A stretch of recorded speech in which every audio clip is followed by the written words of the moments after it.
a lot of crazy situations before. And one time I was listening to a podcast in which you said that you died and came back to life. Yes.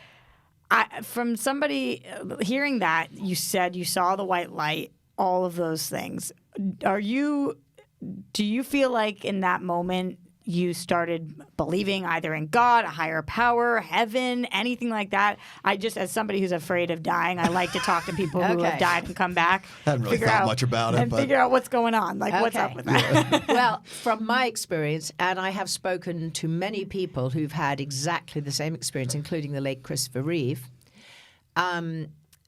what happened with me is I had anaphylactic shock, so my whole body just shut down. And before it happened, I realized something had happened, and my throat closed up, and I could feel my heartbeat was going way too fast, and then suddenly it was silent. And when it was silent, I just saw this white light. And I was completely peaceful, no stress, no pain, no noise, nothing, just this white light.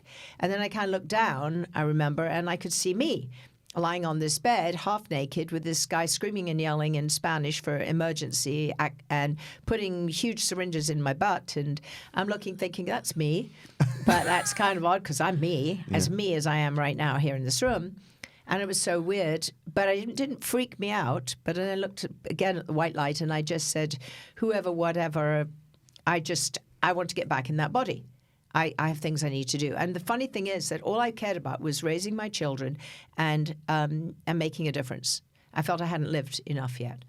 And so once they gave me the antidote, and of course I was then alive again, they shocked me back into life.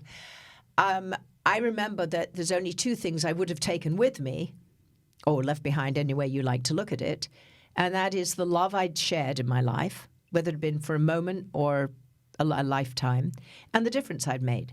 So it made life very simple. I came back and I was impatient to live life and absolutely wanted to avoid any nonsense, manipulation, phoniness, any of that. I just didn't have time for it anymore. Mm.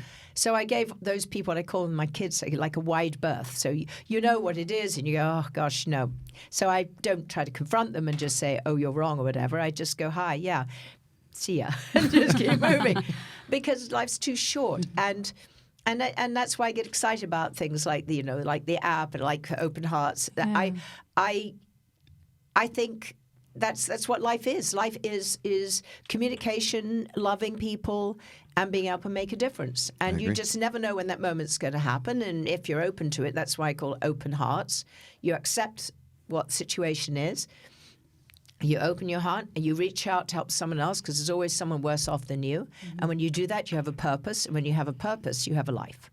That's beautiful. And so, do I believe in God? Or I'm not a disbeliever, but I don't, and I have enormous respect for every single culture that has its own, belief systems. Absolutely, that's my thing. Is all-inclusive rather than exclusive. So I'm not signed up to anyone.